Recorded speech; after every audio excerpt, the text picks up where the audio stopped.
Welcome to the FEI Icons podcast. Nobody becomes an icon by staying comfortable. These are the moments that stretch them and shape them. Real stories, real strategies, real leadership. The titles are public. The turning points were private. Until now. I'm Heather Cole, finance leader, executive coach, and proud member of FEI. My goal is simple. Take the stories behind the titles and turn them into lessons you can use. If you've ever looked successful on paper but felt the weight of, am I doing this right? You're in the right place. Stories, strategy, leadership. Let's get into it. Welcome to the FEI Podcast. I'm Heather Cole, and today we're joined by FEI icon Alice Jolla, Chief Accounting Officer at Microsoft and an independent board of director at Rockwell Automation. Alice's amazing story starts with literally counting cash at her dad's kitchen table, then leaping from her roots in Louisiana to West Virginia, then to Michigan, to the FASB, and ultimately to the executive table at Microsoft. In this episode, we will get real about saying yes before you feel ready, knowing your value, scaling through others, and building relationships that actually carry you forward. Now let's jump in. I'm so excited, Alice, to have you on our podcast. Alice, why don't you go ahead and introduce yourself to our audience? Heather, I am so glad to be able to join you here today. Alice Jolla.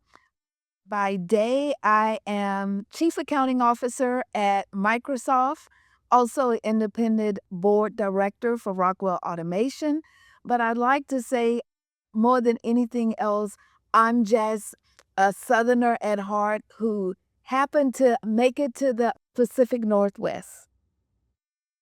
Excellent. Well, Alice, when people read your bio, they see a lot of titles. I'm an independent board member, Chief Accounting Officer, but I'd love to hear the real beginning of your story. Heather, I would say I have to go all the way back to childhood. My dad, as I've shared with people before, my dad was a serial entrepreneur, and that's putting it nice. He was probably a jack of all trades.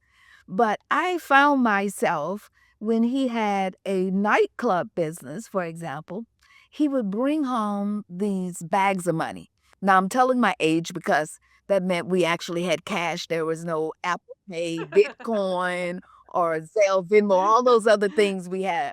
It was actually cash.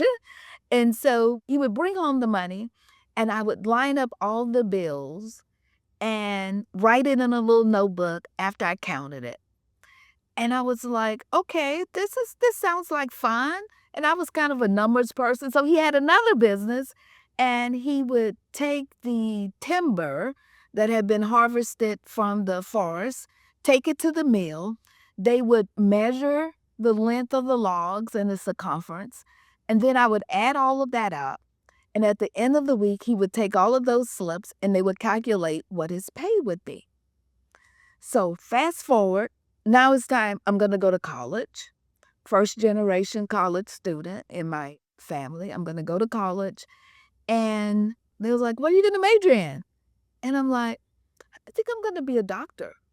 Because I had no really point of reference. So it was like, I'm going to be a doctor. First semester in college, I realized I do not like blood, Heather. So I'm like, I'm going to be a doctor if I don't like blood. So I took this course that helps you kind of sort out what do you want to be when you grow up. And it came back, I should do something in business. I was like, okay, that sounds good. And I was like, so general business, marketing, finance, and I landed on accounting. And my thought process was accountants could do other business things, but those who majored in like general business or marketing, they couldn't do accounting.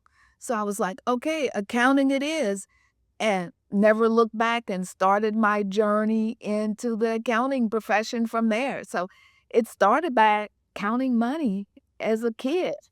I love that story, and I can totally relate. I thought I wanted to be in the healthcare profession. I was a candy striper. Now I'm dating myself.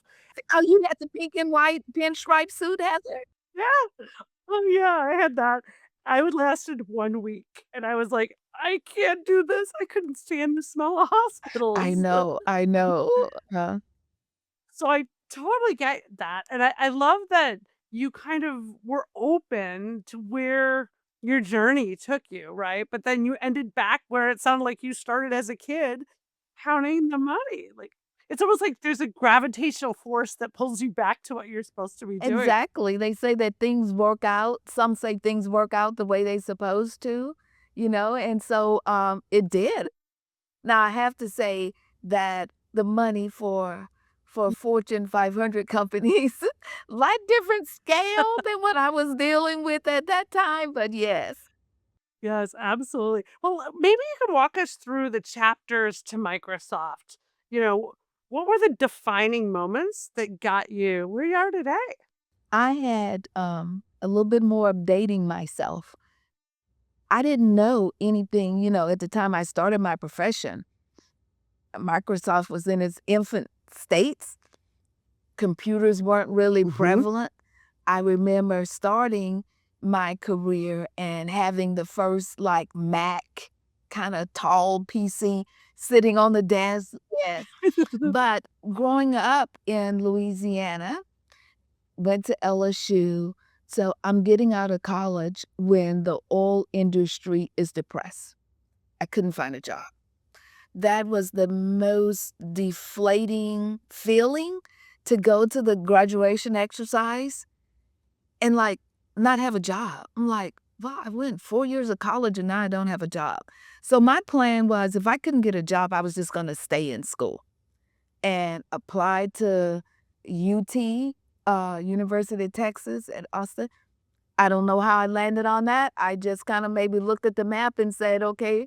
And my plan was if I don't have a job by the time the next semester starts, I'm going to just stay in school. Well, I got a call like July saying, oh, we saw your resume on campus. Now, mind you, during the interview process, I probably had over 100 interviews and got maybe 2 second interviews out of the 100 on campus interviews. But I got the call that says, we have something in Charleston, West Virginia. I'm like, West Virginia? West Virginia? I had that point been no further than Texas in my life in terms of geography and expanding. And they said, yeah, chemical company in Charleston, West Virginia, come up for an interview. Went up for an interview. They offered me the job. My dad bought a car out of someone's front yard, a 1978 Pontiac Bonneville. We loaded up the car. He drove me to West Virginia and got on the bus and turned around and immediately came back to Louisiana. So that started my chapter post-college, first professional job, living in Charleston, West Virginia. I said, it's cold here. There are mountains, there's snow, all of the things I had never been exposed to before. I go to my manager after about 9 months and said, I can't take it. If I don't get a transfer somewhere else, I'm going to have to leave the company. He said, wait. We'll see what we can do. And I got a transfer to Texas. Then I found myself managing people that could be my parents. So I became a people manager, like very early in my career living in Texas. And I'm thinking, all is fine until my manager comes in one day and says, they want you to come back to. West I Virginia. was like, what? I was like, stop kidding. You told me I had a job. It didn't matter what was happening. I had a job. He's like, but I didn't say where. And he gave me some advice that at the time sounded very harsh, but I'm so glad I listened.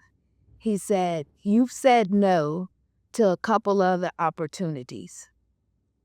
If you keep saying no, they're going to stop asking you and think that you're Mm. not interested in your career. So you could say no, but you should have a very good reason why you're saying no. I couldn't come up with a good reason. So I go in the bathroom. I'm crying. People coming in, what's wrong? I was like, I'm moving back to West Virginia. But Heather, it was the best thing because that was really a turning point, an accelerator, one of the first accelerators in my career. Because I go back and I was like, I'm just sitting around. I think I'll get my CPA license. Sat for the CPA exam. My thing was, I'm going to take this test one time only, and that's it. So I did, passed all parts, done. And I was offered a job then working on an international project where we were actually setting up service centers in Charleston, moving work from around the world into West Virginia.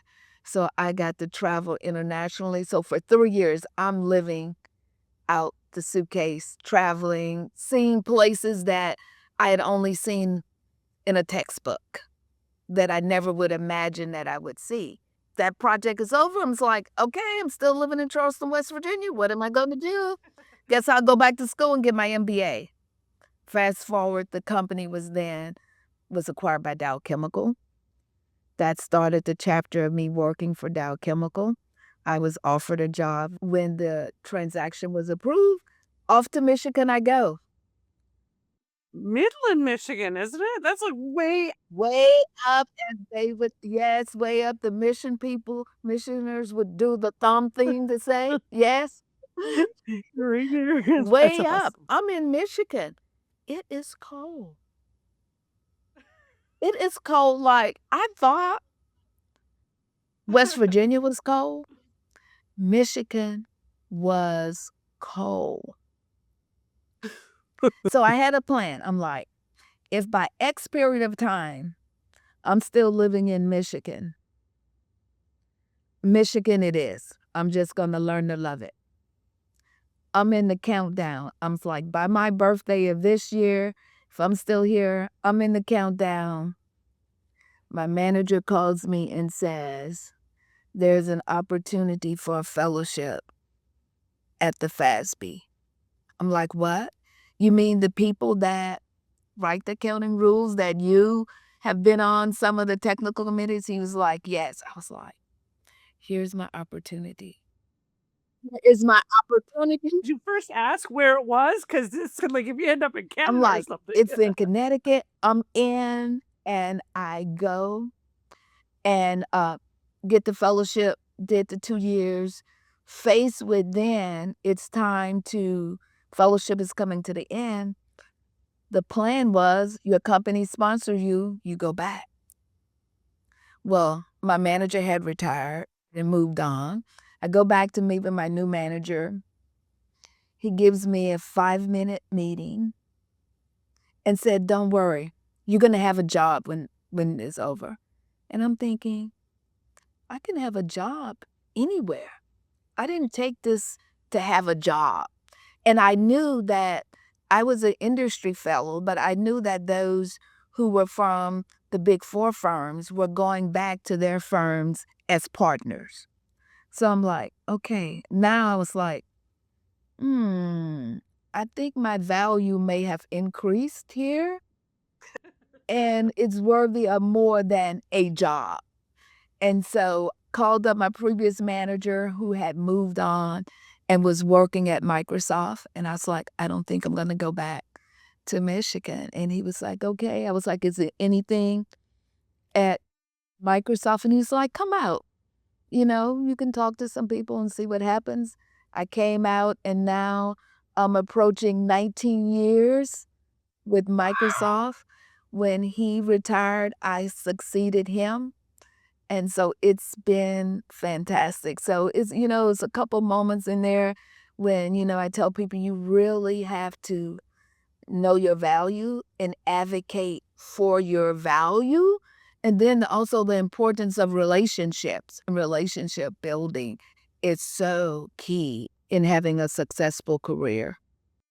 And there's so many great nuggets in your story, Alice. I just want to make sure people grabbed onto them because one, I just imagine you going from Louisiana to West Virginia, which by the way, I love It's West Virginia, some beautiful. great whitewater rafting, but it's different, right? It is not Louisiana. Very different. And Heather, when I say it's different, I mean, growing up in the South, even though segregation had officially ended, I was still living in a very segregated environment to the point where until high school, my high school was still segregated. I didn't go to integrated school until I was in ninth grade. So I go to college, but it still was very different growing up in the South than Mhm. now I'm thrown into all the cultural differences of living outside of Louisiana, as well as it's cold, learning how to drive in the mountains and all those things. It was cultural shock. It was cultural shock. Yeah. I can totally relate, and I think a lot of our listeners can too. I'm originally from Minnesota, so you want to talk cold, I gotcha, right? And I've slowly over the years moved south, and now I'm in Florida.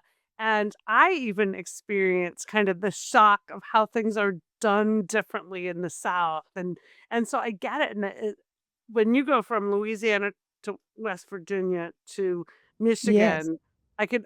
What I love that I hear you're saying is that those were probably emotionally tough times for you, but you turned them into lemons into mhm, lemonade almost by saying, "You know what? I'm gonna learn something." yes. That's what one of the things that I always took from it is because people always say, well, how is it living X place, Y place? I said, it doesn't matter where I live. I always approach it is I'm going to look for the best in that place that I'm living. And so it's like, okay, like when I moved out here to the Seattle area, people are much more outdoorsy people. Mhm. Cycling is big. I was like, well, I guess I'll get with the program. I'm going to have to get me a bicycle, as to say, when in Rome, do as the Romans kind of thing.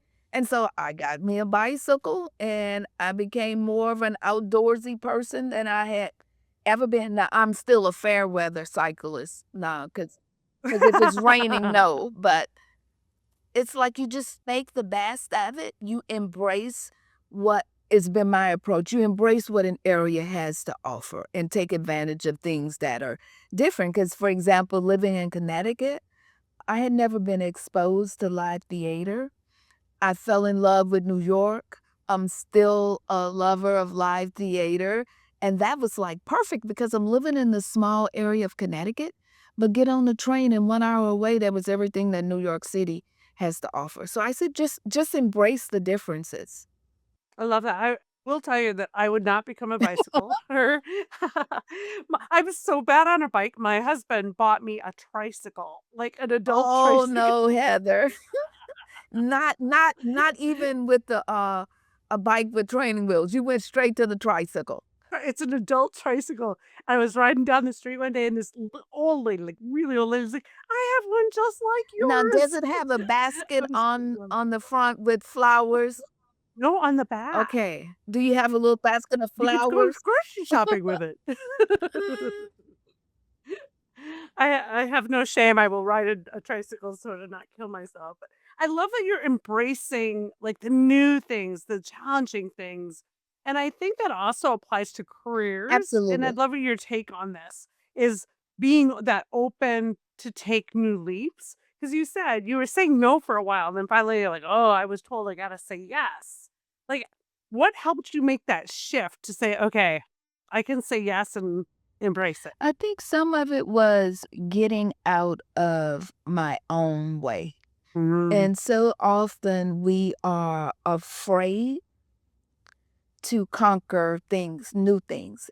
And what I've come to realize about myself is that I was intended to be a perfectionist and strive for perfection. So if I didn't do something perfectly the first time, then I'm like, well, I'm just not going to do that. So for example, when I was going to take the opportunity with the FASB. I said I'm a numbers person versus like writing. And I had been taking a course at my church. It was focusing on writing skills through biblical learning. But I was like, I'm tired of this writing. I'm tired of this. And then one of the things that I knew I was going to have to do in the FASB fellowship was write a lot. And I remember having a conversation with my pastor. I was like, oh, I'm going to have to write and I'm not great at it. And he says, how do you ever expect to get better at something if you don't practice that craft? And so I was like, well, I guess I'm going to be practicing it. First paper I wrote at the FASB, that the editing came back. They still used the pen and paper then. Red, googly, God, we don't understand that. But those writing skills are something that I still use today. Communication. How do you communicate with clarity, conciseness, and all those things? So it's really about getting out of your own way and accepting that perfection may not be realistic, but you have to keep working at something. And so that's kind of been my approach. I love that because I have an expression I use, embrace the suck.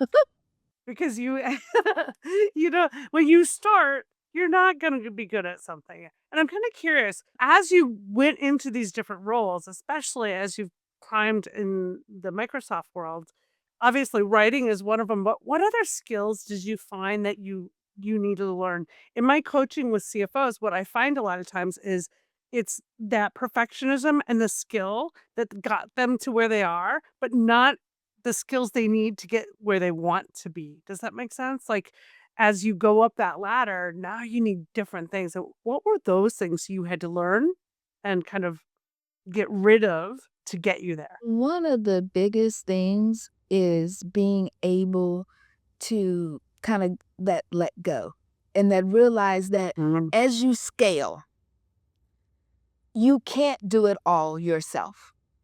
And that is something that I see and I coach others through today, that being able to scale, you can't scale individually. You can only scale through others.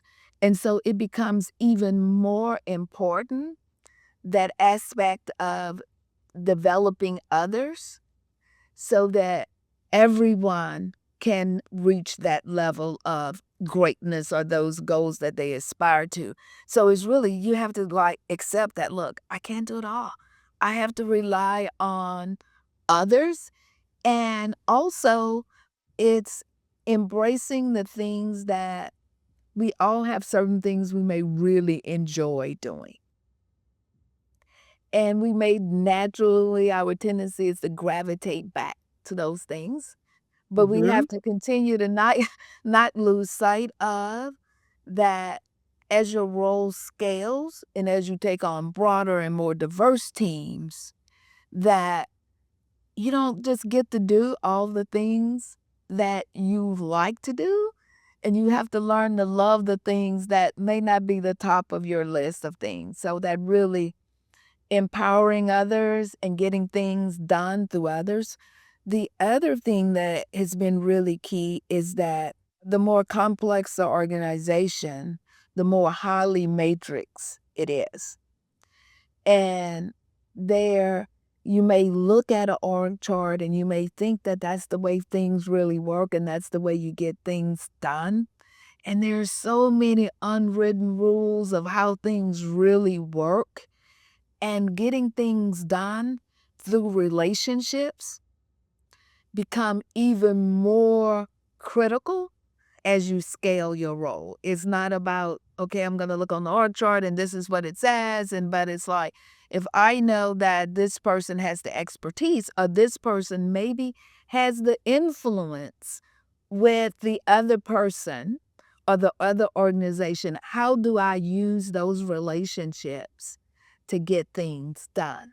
But in that, using the relationships, Heather, I'm reminded of something a coach told me, is that if you're expecting to get something from the party, you should always take something to the party. So in developing those relationships, also had to learn to focus on, okay, I can't just show up with, I want to take something. How am I going to help that other person reach their goals or also be successful or take something off of their plate, unblock something for them is also key in that relationship building. Yeah, the laws of reciprocity, I think, is what Dr. Cialdini calls it, right? Where you're doing something and not really expecting something in return, but that's where you build your influence and Yes. persuasion. Along those lines, I can only imagine what it must have felt like. Take us to the first big meeting where you were invited to the big table, so to speak, right? Where you walk in that room. How does that feel? Because working with a lot of, especially female CFOs, the first time they get that invitation to come to the table, oftentimes they say that they don't feel like they're really there. Does that make sense? You know, as I reflect on a couple of meetings that I attended through my career, and I was like, wow, I'm really in the room. One was when we were forming a service centers and selecting new banking partners. And I was actually in Brazil, in Sao Paulo, and the traffic was crazy. And we were going from one office location to another. And they actually sent a helicopter to pick us up. We landed on the roof of their other office building in another part of the city, had this fabulous lunch before we started. And I was like, wow, this is the person who had never been on a plane until she was a senior in college.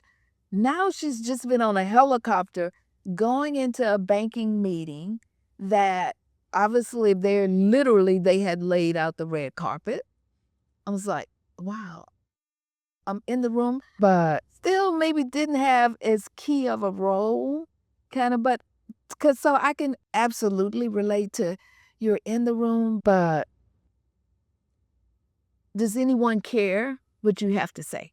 You've finally been invited to the room, but do people care? Another moment I think about was actually, since I've been actually in this role, I get to meet with our CEO. And quarterly, I'm meeting with him and the CFO. The CFO had not arrived yet. He gets to the room early. And he says, okay, Alice, let's get started. And I'm like, okay, I am now at the big table. It is just me and him. It is go time. Let's go. But I was like, Sounds like you're not just at the big table, you're like working the but at the table. moment, I was thinking, oh, where's our CFO? It's getting time for the meeting. And I'm like, okay, it's go time. And I went, you know. I feel nervous for you. Like just hearing this story, I'm like, oh, I'd be so scared, but so excited at Yeah, the same because time. I was newer. I've been in this role now 5+ years, but I was new. I was new in role, and I'm thinking, oh, I am, in the room with our CEO, just being and here. But what I was able to rely on, and I would probably say I get a lot of my life lessons came from my dad. He would say, it doesn't matter who you're meeting with, who you're interacting with. You treat everyone the same. It doesn't matter who they are. And so that's something that has stuck with me through the years. So people would be like, oh, but you're going to be X. X was there. I was like, okay, yes. Now I'm kind of like, okay, But that initial fear was like, okay, it's on me now. And I would probably say another moment I had was since I joined the board of Rockwell Automation. And I was in the board room when they were taking the vote to accept me onto the board, the other board members. That was really a moment where I was like, okay, it felt like a new level of achievement because now I'm moving from sitting on the side of management on the table. Now I'm sitting as a board member.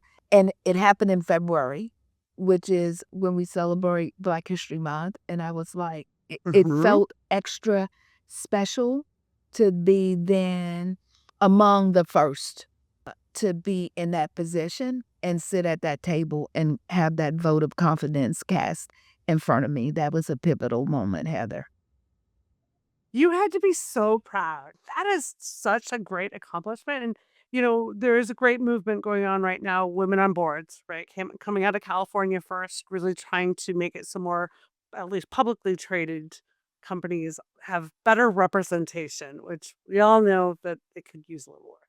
What advice would you give, especially to other maybe women, other minorities that want to take that step and get on those boards? I told those who aspire to be on the board the same thing that I tell anyone that I would coach or mentor. There is no substitution for excellence in your craft and what you're going to bring to the table. Preparation. What do you have to offer? And why? So I would say when I talk to people about boards, I say, like, look, you have to understand that it is work. And it is a lot of work. And it is a lot of responsibility as a board member that you take on. And so you have to approach it with, I'm not just doing this because, okay, it sounds good. There is, even though there are only a certain number of meetings scheduled formally, things come up in the company. There's call meetings. There's hundreds of pages of materials to review for each board meeting. But I would tell, hone your craft. Be very clear about what you can offer to the board and understand that it's a time commitment. I had someone recently inquire me. She's like, oh, I got a call about being on a board. What do you think? I was like, I know your work commitments. I know your family commitments. If you're asking my view, I don't think you have the time to do it now because you can't do everything at the same time. So you have to decide. So that's what I would tell people is like, understand what are you going to add and understand that the role of a board member is different than your management role. And I took a couple of courses and not just a quick course, year-long program with a cohort that we were meeting every month.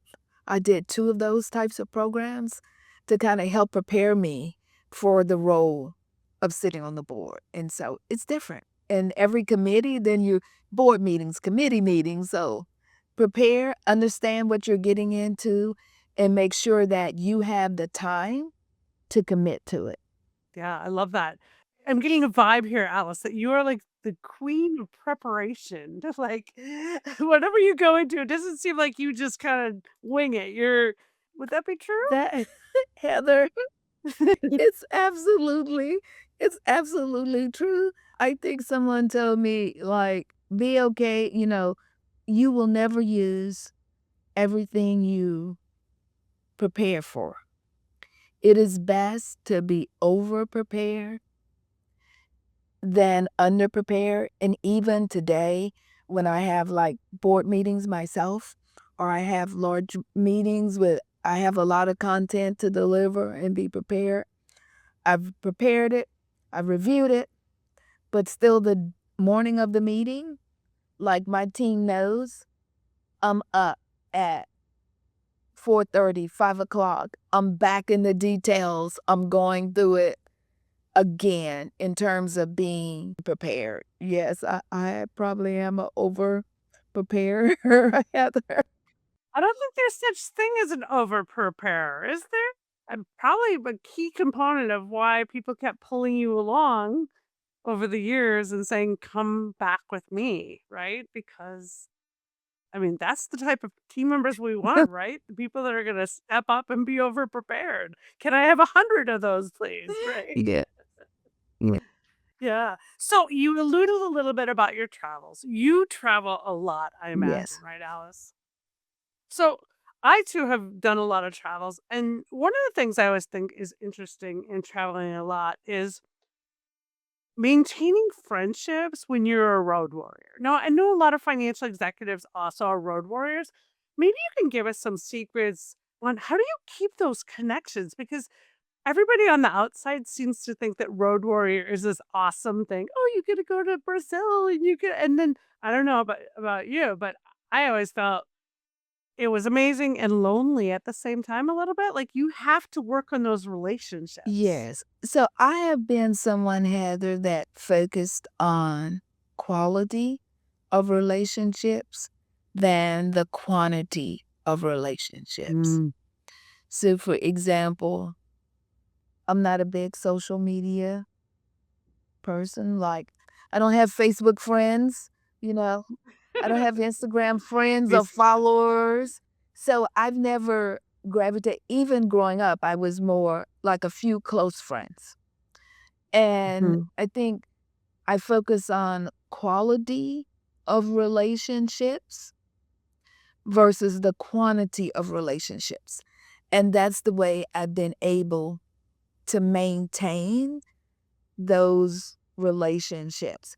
And also, I think about relationships, there are different types of relationships, those family relationships that maybe at sometimes be like, okay, that's a little bit too much of a family relationship. And then, we have friends from work, and then we have close friends, and sometimes our friends from work do become our close friends. That has happened to me Mhm. numerous times through the years, but it takes investing in those relationships at all times and not just when you think that you may need something from that relationship.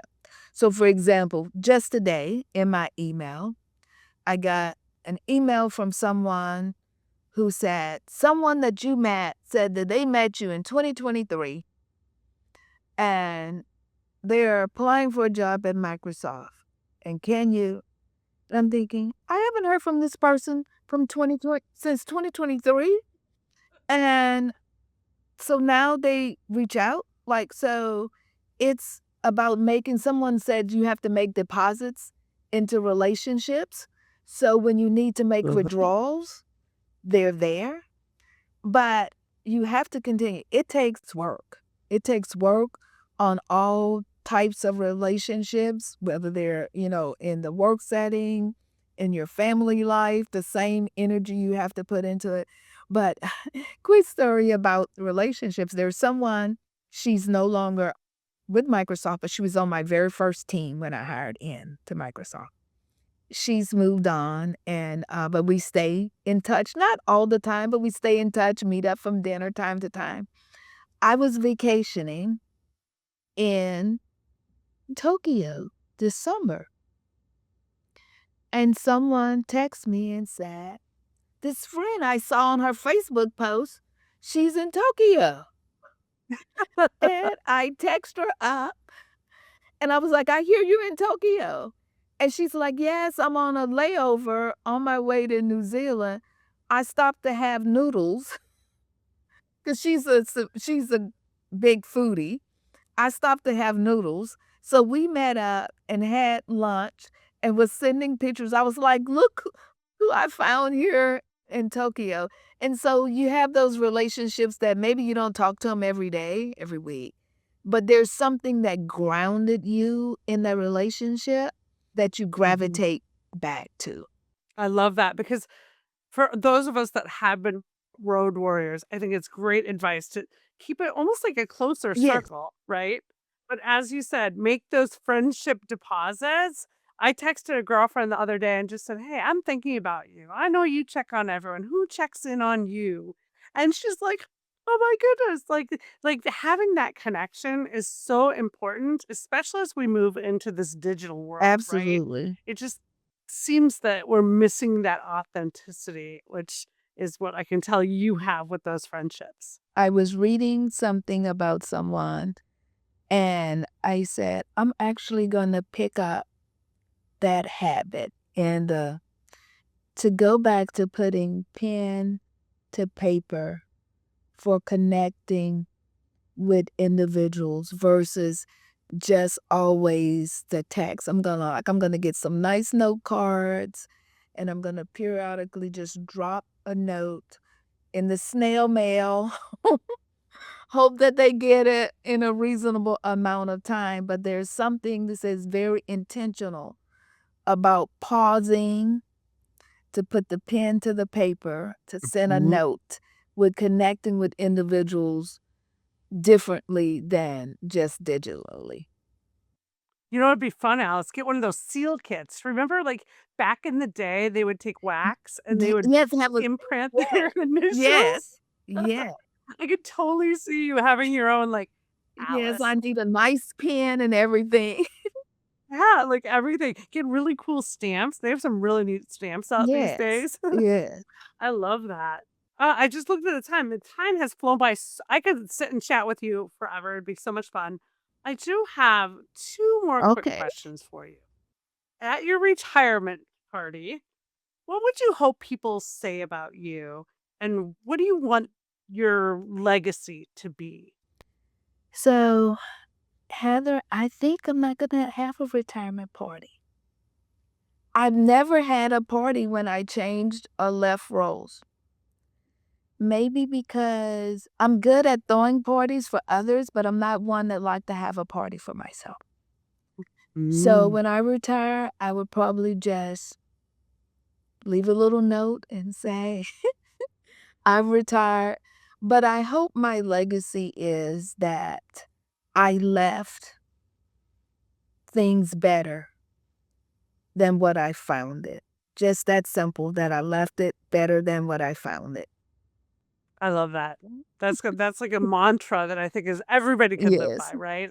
Okay, one more Okay. question. I heard it through the grapevine that you are a music junkie Yes. and that you So, if you are getting on stage to speak to a big audience of maybe women executives, what's your walk-up song? It depends on the audience. I would say if I had to choose a song now, it's so many great songs, to just narrow it down to one would be hard. Really fun song, maybe I would choose, depending on the audience, Brick House. You know Brick House? I love that. I was thinking, what's the song, This Girl Is on Fire? That's also a great This girl's I can't sing. that's also a great one, but I like that. I like that too. It's really hard. I've used a lot of Usher's music too for walk-up songs. He has great walk-up music too, kind of hype music. Yeah. Well, this has been a blast. Where did the time go, Heather? I know, right? It's like poof. So I really appreciate your time. You're sharing your story, your words of wisdom. I literally have an entire page of notes of like little sayings that I think are just so impactful. And so I thank you Oh, for thank joining you. us. And I look forward to seeing you at the next FEI event. Yes, I look forward to it, Heather. Alice, thank you so much for sharing your story, your journey, and practical advice. I think we all took a lot of nuggets from this. My key takeaways include say yes before you feel ready. Stop letting perfectionism slow you down and scale through others while building relationships long before you need them. Now, here's my challenge to you listening. In the next 48 hours, pick one action that Alice shared with us today and do it. Reach out to one person that could expand your world. Volunteer for one stretch assignment. or delegate one meaningful piece of work so you can lead at the next level. If this episode helped you, follow the FEI Podcast and share this with fellow finance leaders. This is Heather Cole, and I'll see you next time. Your career doesn't grow in isolation. It grows in rooms, relationships, and real conversations. So here's your next move. Expand your network through the FEI network, because the right connections increase your net worth and your impact. Plug into the programs, the people, and the community, and keep showing up until opportunity recognizes your name.